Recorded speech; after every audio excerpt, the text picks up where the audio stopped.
오늘 히브리서 기자는 우리 그리스도인들에게 예수님을 바라보자 라고 우리에게 말씀하고 있습니다. 이것은 히브리 기자의 어떤 것이 아니라 바로 이 히브리서 기자를 통하여 하나님이 오늘 우리에게 지금 말씀하고 있는 것 아니겠습니까? 주님을 바라보라고, 사랑하는 성도들이여 주님을 바라보라고 오늘 우리에게 그렇게 하나님이 말씀하고 있는 것이에요. 사실 우리 그리스도인들은 예수 그리스도를 바라보며 살아갑니다. 신약 성경의 사복음서라든가 이런 데 보면 예수님을 만나고 그 예수님을 바라보며 살아간 사람들의 가치, 보람, 행복을 전해주고 있는 말씀입니다. 예수 그리스도를 바라보는 삶, 그곳에는 인간의 진정한 만족과 행복이 그 안에 가득 담겨 있기 때문에 그렇습니다. 예수님 안에 담겨 있어요. 여러분, 뜬구름 잡듯이 파랑새를 쫓아 다른 것을 바라보며 쫓아가다 보면 거기에 목마름이 있고 거기에 공허함이 있고 거기에 허무함이 있어요.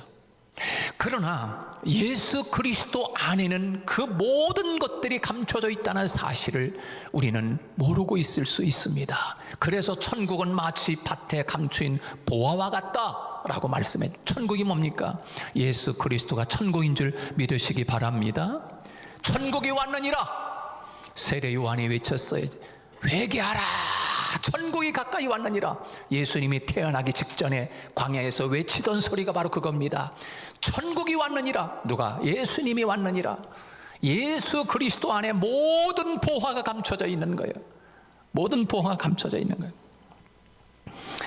성경은 예수 그리스도를 바라봄으로 참된 만족, 행복을 경험한 사람의 고백과 증언을 보여주고 있습니다.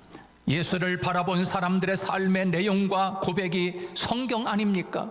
예수 그리스도를 바라보는 역사는 이미 예수님이 오시기 전 예수 그리스도께서 오시기를 대망하는 구약 역사에서부터 시작되지 않습니까?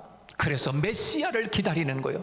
그 예수 그리스도를 바라보기 위하여 메시아를 기다리던 그 모습이 구약의 예언자들로부터 계속 그 간절하게 소망한 거예요. 보길 원했어요. 보길 원했어요. 그래서 시몬 할아버지도 그 예수 그리스도가 오시기를 바라보며 그 시몬 할아버지도 그 예수 그리스도를 바라보므로 이제 내가 눈을 감아도 좋다 그랬어요. 안나라고 하는 여인도 나이 늙도록 그 예수 그리스도를 바라보기 위해서, 보기 위해서 참고 견디며 그 어려운 황량한 삶의 환경을 뚫고 계속 기다리다가 그 아기 예수를 바라봄으로 너무 기뻐하는 모습 보지 않습니까? 여러분, 예수 그리스도를 바라본 그 모든 사람들의 고백이 성경의 증언으로 우리에게 말씀해주고 있습니다. 그렇습니다. 많은 예언자들은 고통과 탄식뿐인 흑암의 역사 속에서 이 세상을 구원하실 메시아 예수 그리스도를 바라보는 대망으로 예수님을 기다렸던 것입니다. 예수 그리스도를 바라보며 살아가는 삶에 그리스도와의 만남이 이루어집니다. 예수 그리스도를 바라보는 곳에 그리스도와 함께 하심이 그곳에 있습니다. 왜? 예수 그리스도를 바라보고 하다 보면 예수를 만나게 되고 예수를 만나다 보면 함께함이 있습니다. 그래서 주님이 이 땅에 보내시던 예수님의 이름을 하나님이 우리와 함께 하신다라고 하는 임마누엘로 지어라 라고까지 말씀하셨기 때문입니다. 주님을 바라봄으로 주님과 만나시고 주님과 함께하는 여러분 생애가 되기를 주님의 이름으로 축복합니다. 예수님은 자신을 바라보는 사람들에게 그리스도 안에서 만들어지는 삶, 그 역사가 나타나게 되어 있습니다. 여러분, 예수 그리스도를 바라보면 어떤 무엇이 있을까요? 예수 그리스도를 바라보면 어떤 놀라운 혜택이 있을까요? 예수 그리스도를 바라보는 자에게 하나님은, 예수님은 우리에게 어떻게 해주실까요? 그것이 첫 번째로 우리에게 주시는 메시지인데요, 예수 그리스도만을 바라보는 자에게 하나님은 무거운 것과 얽매이기 쉬운 죄를 벗어버리게 하시는 줄 믿습니다. 히브리 기자는 모든 무거운 것과 얽매이기 쉬운 죄를 벗어버리라고 말씀하고 있습니다. 여러분, 어떻게 무거운 짐을 벗어버릴 수가 있겠습니까? 신앙의 경주에서 무거운 것은 무엇입니까? 세상의 근심과 염려와 걱정 아닙니까? 그것이 무거운 짐입니다. 짐, 얽매이기 쉬운 거예요. 이 감정들로 가득 차 있는 사람은 하나님의 사명의 길을 걸어갈 수가 없습니다. 달려갈 수도 없습니다. 왜? 그 무거운 근심, 걱정, 염려, 불안, 초조, 이런 것들이 나에게 꽉 누르고 있기 때문에, 여러분, 그걸 가지고 어떻게 우리가 경주를 할 수가 있겠습니까? 신앙의 경주를 어떻게 할 수가 있겠습니까?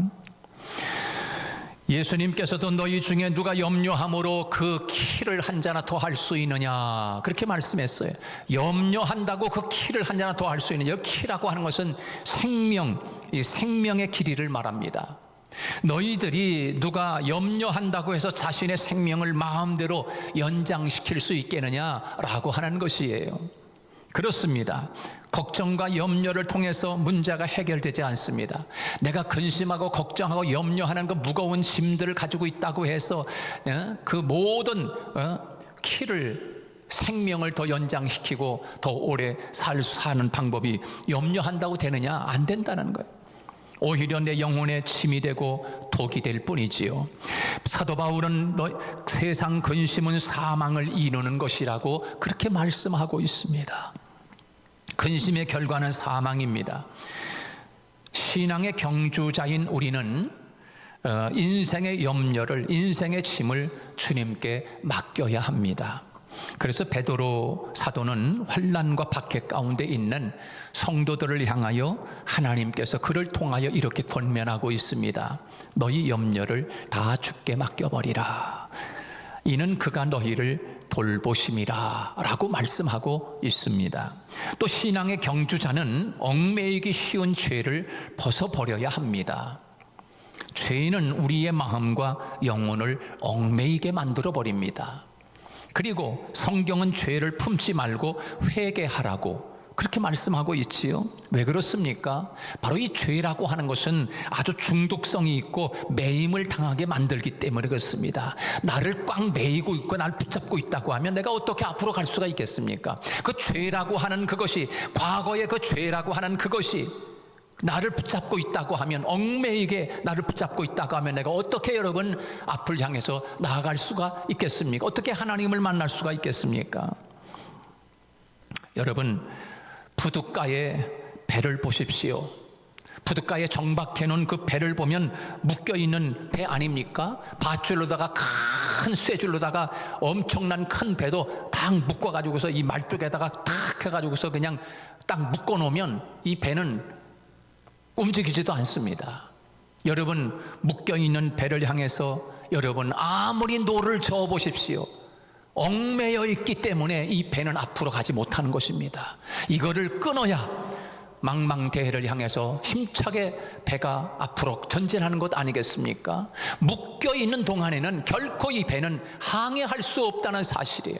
만약 내가 세상에 어떠한 죄감에 묶여있거나 얽매이기 쉬운 짐을 지고 있다고 하면 우리가 어떻게 이 세상을 앞을 향해서 나아갈 수가 있겠습니까?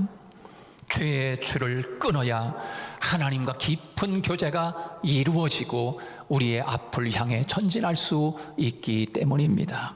그렇다면 어떻게 죄를 회개해야 하는 것입니까? 어떻게 죄를 회개할까요? 얽매이게 쥐은 죄를 어떻게 회개해야 됩니까? 여러분, 더러운 옷을 벗어버리듯 버려야 합니다. 더러운 옷을 입고 다니는 사람은 없습니다. 그것을 다 훌훌 벗고 새로운 옷으로 갈아입는 것 아니겠습니까? 미련을 갖지 말고 버려야 할 것입니다. 앞서간 믿음의 선배들 역시 완전한 자가 아니었어요. 아브라함도 그랬고요, 야곱도 그랬고, 그리고 다윗도 마찬가지입니다. 믿음의 조상들도 우리처럼 죄를 짓고 넘어졌어요. 중요한 것은 그들은 계속적으로 죄 가운데 있지 않았다는 사실입니다. 우리가 잘 아는 예수님의 수제자 베드로를 보십시오. 그가 넘어지지 않습니까? 닭 울기 전에 내가 나를 3번 부인할 거다. 이 수제자라고 하는 베드로가 예수님을 모른다고 3번씩 부인하고 예수님을 저주하는 일까지 벌어집니다. 이런 실수, 이런 넘어짐이 어디 있습니까? 그러나 그가 다시금 돌이켜 회개하고 마가의 다락방에 모여가지고 성령의 충만함을 받으니까 이 베드로는 진짜 사도가 돼요. 진짜 수제자가 되어서 하루에 3,000명, 하루에 5,000명, 그리고 끝내는 베드로는 거꾸로 십자가에 달려서 순교까지 하는 자리까지 나아갔습니다. 어떻게 여러분이 이렇게 나아갈 수가 있겠습니까? 순교한 자리까지 어떻게 전진할 수 있었겠습니까? 바로 얽매이기 쉬운 모든 죄를 벗어버리고 성령의 충만함으로 주님과 함께 했기 때문입니다. 여러분, 그렇습니다. 이 죄라고 하는 것 우리는 다시 한번 다 던져버리고 더러운 옷을 벗듯이 우리는 다 벗어던져야 합니다. 지금 내 신앙의 경주에서 앞으로 나아가지 못하게 만든 것들이 무엇입니까? 예전처럼 은혜의 보좌 앞으로 담대히 나아가지 못하게 하는 것, 그것이 무엇인가? 무엇이 여러분으로 하여금 깊은 기도의 자리에 나아가지 못하게 하는 것입니까? 무엇이 여러분 주님을 위해서 봉사하고 애쓰고 수고하는 모든 일들을 위해서 가로막는 무거운 앞의 장애물이 무엇입니까? 신앙생활에 지장을 초래할 정도로 매임을 당하면 결코 우리는 주의 사명을 제대로 감당할 수 없습니다. 신앙의 경주자인 우리는 무거운 것과 얽매이기 쉬운 죄를 다 벗어야 합니다. 벗어버린다는 것은 낡은 옷을 벗어버리듯 벗는 것을 의미합니다. 누가 짓누르는 죄의 고통에서 우리를 벗어나게 해줍니까? 여러분, 누가 우리의 죄악의 감정에서 벗어나게 할 수 있다는 것입니까? 무엇이 얽매이기 쉬운 그 무거운 죄를 누가 벗겨줄 수 있단 말입니까? 오직 예수님을 바라보는 자를 예수님께서는 그 모든 무거운 얽매이기 쉬운 죄를 벗어버리게 하시는 줄로 믿습니다. 그러므로 주님은 수고하고 무거운 짐진 자들아 다 내게로 오라, 내가 너희를 쉬게 하리라. 나는 마음이 온유하고 겸손하니 나의 멍에를 메고 내게 배우라. 내게 배우라. 그리하면 너희 마음이 쉼을 얻으리라. 마태복음 11장 28절로 29절에서 우리에게 말씀하고 있는 것입니다. 다 내게로 오라는 건 뭐예요? 주님을 바라보라는 거 아닙니까? 그러면 내가 너희들 무거운 짐을 다 내려 벗겨줄게. 그리고 가볍게 하리라, 쉬게 하리라. 할렐루야. 주님을 바라봄으로 얽매이기 쉬운 모든 죄를 다 벗어버리게 해주시기 때문에 주님을 바라보라는 것입니다. 여러분, 운동선수들은 가장 가벼운 복장으로 경주에 임하지 않습니까? 어떤 사람이 여러분 무거운 그저 겨울에 두꺼운 그 코트 잠바를 입고 주머니에는 그냥 무거운 핸드폰도 막 넣고 막 무거운 것도 막 주머니에 가득 채워가지고서 그리고 경주하려고 나오는 사람 어디 있습니까? 운동장에 나와 달리기 하는 사람들은 다 최대한으로 아주 중요한 부분만 가리고서 나와가지고 다 빨리 달릴 수 있도록 가뿐하게 해가지고서 달리려고 경주에 임하는 것 아니겠습니까? 여러분, 그렇습니다. 무거운 짐은 우리가 다 던져버려야 되는 거예요. 무거운 짐이 어떤 사람에게는 상처난 감정일 수 있어요.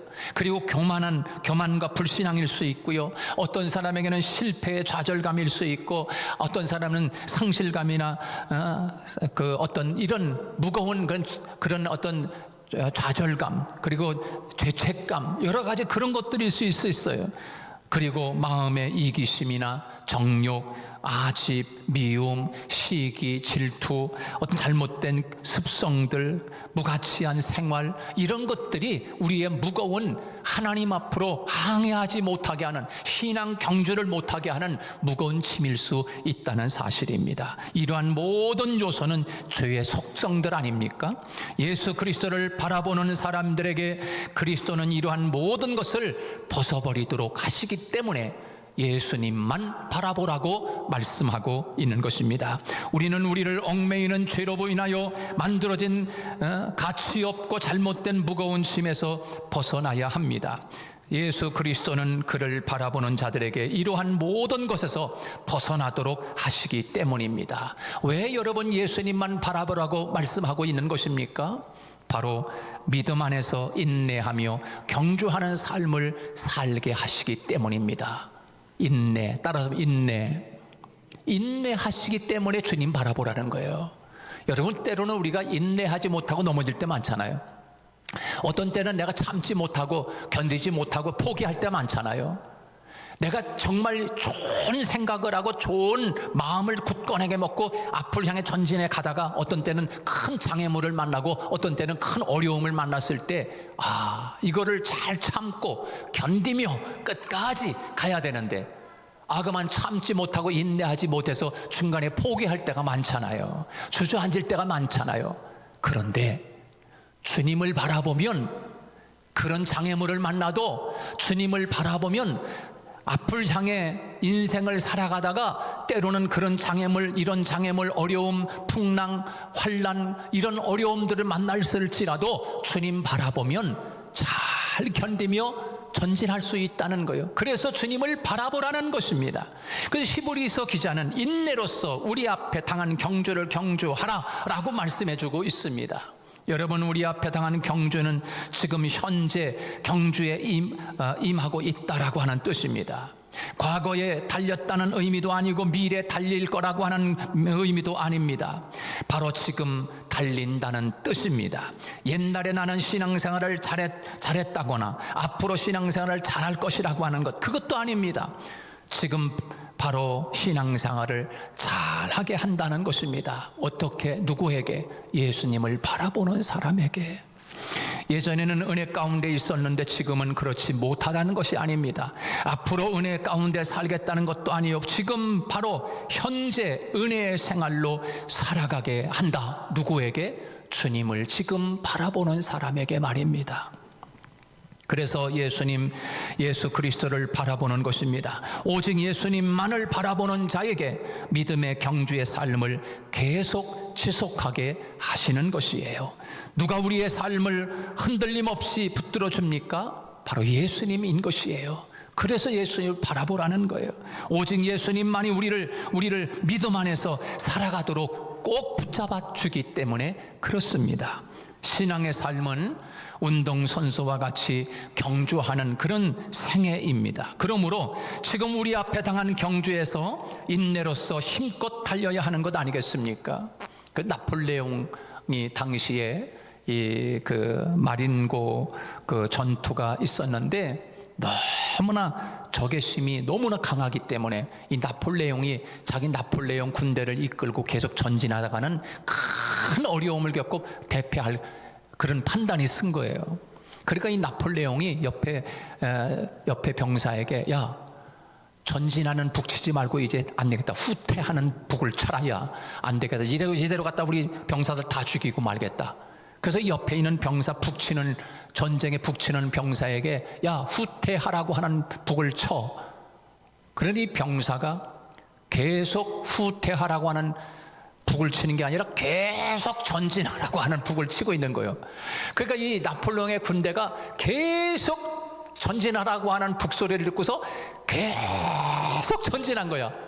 여러분, 계속 전진하면서 얼마나 어려움이 있겠어요. 왜? 적이 강하니까. 때로는 막 다 죽기도 하고 때로는 막 쓰러지기도 하고 막 큰 어려움을 겪는 거예요. 그래도 뒤에서 계속 전진의 북소리를 들으니까 죽던 말던 계속 앞으로 전진했다는 거예요. 그러니까 대승을 거뒀다는 거지요. 나중에 전쟁이 끝나고서 옆에 있는 병사에게 야, 너네가 이거 지금 후퇴하라고 북을 치라고 그랬는데 너 어떻게 계속 전진하는 북을 쳤느냐? 라고 병사에게 물었다는 거예요. 그랬더니 이 병사가 나폴레옹에게 하는 말이 각하요, 내가 지금까지 각하와 10년 동안 따라다니면서 전쟁을 했는데 한 번도 후퇴하라는 북치는 소리를 내가 배우질 못했고 듣지를 못했습니다. 그래서 내가 지금 북을 치는데 전진하는 북만 알지 후퇴하라는 북은 내가 모르기 때문에 계속 전진의 북만 쳤다고. 그래서 여러분, 나폴레옹 군대가 대승을 거뒀다는 거 아니겠습니까? 때로는 전쟁을 하다가 쓰러질 수 있고 큰 장애물을 만날 수 있고 때로는 실패할 수도 있습니다. 그러나 인내하며 이 북소리를 듣고 계속 전진했더니 나폴레옹의 군대가 대승을 거두게 되었다. 여러분, 이것은 무엇을 말해주는 것입니까? 예수 그리스도를 바라보는 신앙의 삶은 멈추거나 후퇴하는 삶이 결코 아니라고 하는 것을 우리에게 말해주고 있는 것이에요. 그리스도를 바라보는 자에게 그리스도께서는 이러한 삶을 지속하게 해주시는 것이에요. 신앙생활은 누구 때문에, 코로나 때문에 내가 나의 신앙생활이 이렇게 되었으니 신앙생활을 당분간 쉬겠습니다 라거나 어쩔 수 없이 이렇게 되었다라고 변명하며 멈추고 기피할 수 없다는 사실입니다. 신앙생활은 아무리 힘들어도 예수님 생각하며 주님을 바라보며 참고 십자가를 생각하면서 참고 끝까지 믿음의 길을 달려가는 성도가 되어야 할 것을 우리에게 말씀해주고 있는 것입니다. 여러분, 예수님이 십자가에서 얼마나 참으셨을까요? 너무 고통스럽다, 목마르다. 주님이 십자가에서 내려오고 싶은 마음이 얼마나 많았었겠어요? 포기하고 싶을 때가 얼마나 많았을까요? 그러나 예수님은 끝까지 십자가를 참으사 부끄러움을 개의치 아니하시더니 그렇게 말씀한, 부끄러움도 참고 그 고통도 참고 끝까지 인내했더니 모든 인류를 구원하는 기쁨이 있는 줄 믿으시기 바랍니다. 끝까지 참아냈다. 그 인내하신 예수를 바라보면 지금 네가 당하고 있는 어려움과 고통은 견딜 수 있어. 그 예수를 바라봐. 그 십자가에서 우리를 위하여 참으신 예수 그리스도, 부끄러움인 줄 알면서도 개의치 않으셨던 그 주님을 바라봐. 그러면 지금 너가 전진하고 있는 인생의 삶 속에서 포기하고 싶고 주저앉고 싶지만 낙심하고 싶지만, 그러나 그 예수를 바라보면, 십자가에서 참으셨던 주님을 바라보면 너 견딜 수 있고 이길 수 있어. 조금만 더 가봐. 그러면 놀라운 기쁨이 찾아올 거야. 주님이 끝까지 참음으로 지옥 가는 인류의 백성을 구원할 수 있는 기쁨이 있었고, 예수님이 끝까지 참으심으로 말미암아 천국에 보낼 인간들을 바라보면서 끝까지 인내했더니 그 놀라운 부끄러움도 참아냈어요. 왜? 인류를 구원하는 놀라운 축복을 보았기 때문이 아니겠습니까? 사랑하는 여러분, 우리도 주님을 바라보며 그 어떠한 어려움도 잘 인내하고 승리하는 저와 여러분이 되시기를 축복합니다. 예수님만 바라보는 자에게 세 번째로 그리스도를 생애 목표가 되게 하십니다. 그리스도를 생애 목표가 되게 하는 거예요. 오늘 2절 말씀, 믿음의 주여 또 온전케 하시는 이는 예수를 바라보라. 그는 그 앞에 있는 기쁨을 위하여 십자가를 참으사 부끄러움을 개의치 아니하시더니 하나님 보좌 우편에 앉으셨느니라 라고 말씀하고 있습니다. 신앙의 경주에는 푯대가 중요합니다. 인생은 열정보다 방향이 중요한 것 아니겠습니까? 푯대 없이 달려가면 시간과 물질만 낭비하고 끝나버립니다. 바울이 끝까지 믿음을 지킬 수 있었던 것은 푯대가 분명했기 때문입니다. 푯대가 분명하니 사람들에게 배신당해도, 푯대가 분명하니 막해를 받아도, 푯대가 분명하니 옥에 갇혀도, 푯대가 분명하니 먹지 못함과 위험을 당해도 주저앉지 않았습니다. 왜? 푯대가 분명했기 때문에 그렇습니다. 오직 그리스도, 사나 죽으나 그리스도만이 존귀하게 되기를 원하는 분명한 푯대가 있었기 때문입니다. 예수를 바라보며 자신의 사명을 깨달았기에 옥에 갇혔을 때도, 배고픔을 느꼈을 때도 푯대를 향해 달릴 수가 있었습니다. 푯대가 분명하면 어떤 상황에서도 멈추지 않는 것입니다. 신앙의 경주에서 바라보아야 할 푯대는 무엇입니까? 우리의 삶의 이유이며 인생의 해답이 되시는 예수 그리스도 아닙니까? 여러분, 그것이 우리의 인생의 생애 믿음의 시작이 되어야 하고 우리 인생의 완성이 되어야 합니다. 오직 예수 그리스도가 우리의 생애 목표가 될 수 있는 저와 여러분이 될 수 있기를 주님의 이름으로 축복합니다. 바라본다라고 하는 말은 사냥꾼이 사냥감을 응시하듯이, 놓치지 않고 계속 응시하듯이, 여러분, 사냥꾼이 사냥감을 응시하다가 잠깐 한눈 파는 사이에 이 사냥감이 싹 숨어버렸어. 그러면 못 잡는 것입니다. 사냥꾼은 끝까지 사냥감을 계속 응시해야 그 사냥감을 얻을 수 있는 거예요. 마찬가지로 예수 그리스도를 끝까지 바라보는 거예요. 그런 바라보는 자에게 예수 그리스도가 우리의 생애 목표가 되게 하시고 사나 죽으나 주님만 존귀하게 되는 놀라운 인생의 축복을 얻을 수 있게 되는 것입니다. 사랑하는 성도 여러분, 올 한 해도 주님의 은혜 안에서 주님을 바라봄으로 승리하며 살아가는 저와 여러분 되시기를 주님의 이름으로 축복합니다.